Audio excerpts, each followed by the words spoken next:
An update is on the way that finally gives us equipment presets. This is definitely exciting.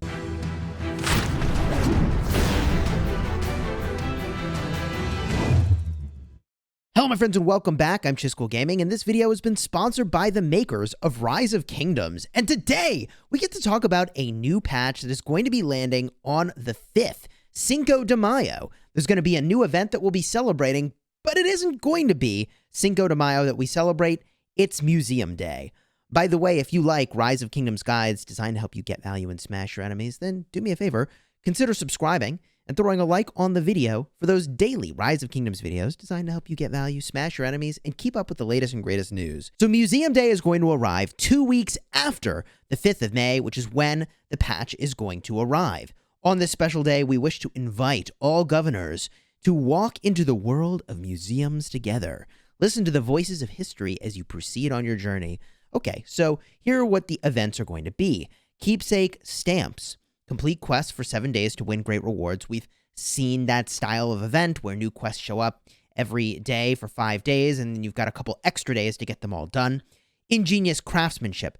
Restore the crown and other cultural relics to win a limited edition holiday theme and more. Hey, so when this patch lands, we'll definitely be looking to see if there is a new city theme that we can already peek even in advance of the event arriving. The grand opening preparations. Collect rubies to restore the crown. Now, this could be one of those amazing 7,000 gem events where the rewards you get are astonishing. I don't know if that's going to be the case, but I would definitely save up 7,000 gems. And gosh, the last time they did this, they had an additional paid tier as well. But save up some gems in case there is some really high value event here where you get the city skin, you get a bunch of sculptures. Race against time. Who can eliminate the most barbarians in a short period of time? This is obviously an event you do with a bunch of your friends to get the best score possible. Treasure hunt. Use the lambskin parchment maps to guide your scouts to hidden treasure. Sounds like we're going to be doing a bunch of scouting around the map, and we've seen events like that in the past. All in all, I think Museum Day could be pretty cool. It's going to depend on the city skin, and it's going to depend on what exactly we get for this event where you're collecting rubies and what those rewards are. I will say there's almost certainly going to be a bundle, so be on the lookout for that. It's probably going to be high value for speed ups. There's also almost certainly going to be, I would guess, gold keys in that bundle. Maybe now they'll do some sovereign keys. Maybe. Probably not, though, because they'll probably give this to everybody, and not everybody's got the ability to spend sovereign keys just yet. And I will say there's probably going to be a recharge event. So if you spend in the game, you may want to wait until that recharge event rolls around to up things like your 30-day gem supply, your material supply, and so on. Lost Kingdom optimizations. Governors lower in the Lost Canyon rankings will be able to challenge a wider range of opponents. That's amazing. If you enter the Lost Canyon, this is Sunset Canyon, but for KVK specifically, if you enter that like a day late, let me tell you, you're like rank 5,000 plus, and you can only challenge people like 100 or so higher than you. So it's nice that they're adding the ability for people to rank up a good bit faster. I think that just makes sense. You can now view camp information in the Eve of the Crusade event of the Lost Kingdom Light and Darkness. Great. You should be able to see who's in your camp and some information about that. I think that's fine. All of that is really relatively minor. But here's the big thing that we were hyped about. Each commander can now save multiple equipment loadouts. We hope this makes equipment more convenient to manage and swap. Hallelujah. Praise be. For a time, I was not even using certain combinations that I really like. Like, I wasn't using my Guan Alex because my gear was on Martel and Herald because I had 6 marches. Then I switched to Garrison, and I just moved my gear over from the Guan to the Zenobia. And I was in a hurry, and there was a lot of fighting. And then it ended up being hours and hours and hours of fighting. I was like, oh, dude, I'm not even using my Guan. Granted, the Martel Herald is really premium, but I'd rather have the AoE damage and the Alexander the Great buffs. So all that to say, equipment presets with multiple loadouts, that's going to be amazing. The ability to quickly move your gear around is something that is just going to be a really nice quality of life boost. And this update feels overall really minor. There's more I'm going to talk about, but I think what's going on here is that there is a bigger update coming next month. I'm just guessing, okay?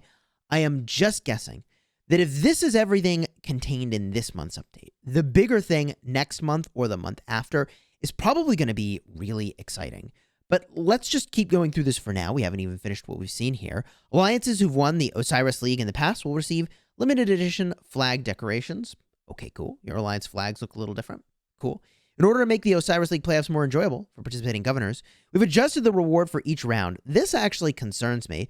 Governors with 0 to 3,000 individual points, technically 2,999, will get additional rewards, but general participation rewards are reduced. Ew.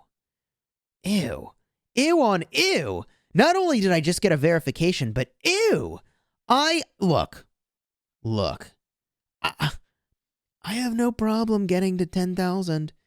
There's almost no situations where I was like, oh man, if only we had better rewards for the players that are all stuck in 0 to 2,999 points, right? There's zero situations where I've ever felt like, man, if only those players could get some extra rewards. So I will see exactly what those changes are, but if they reduce the number of gold heads, that's just bad.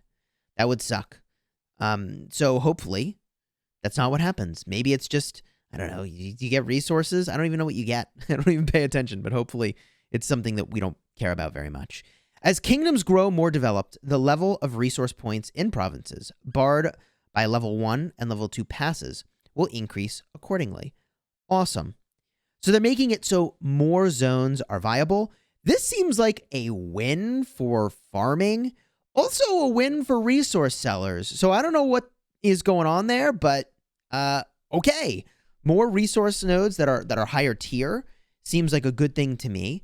The level of the resource points in provinces barred by level 1 and 2 passes will increase. Cool.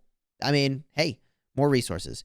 In the Alliance Shop's Alliance Reclaim, you can now see the attributes of equipment corresponding to the blueprints and blueprint fragments that you're going to trade in.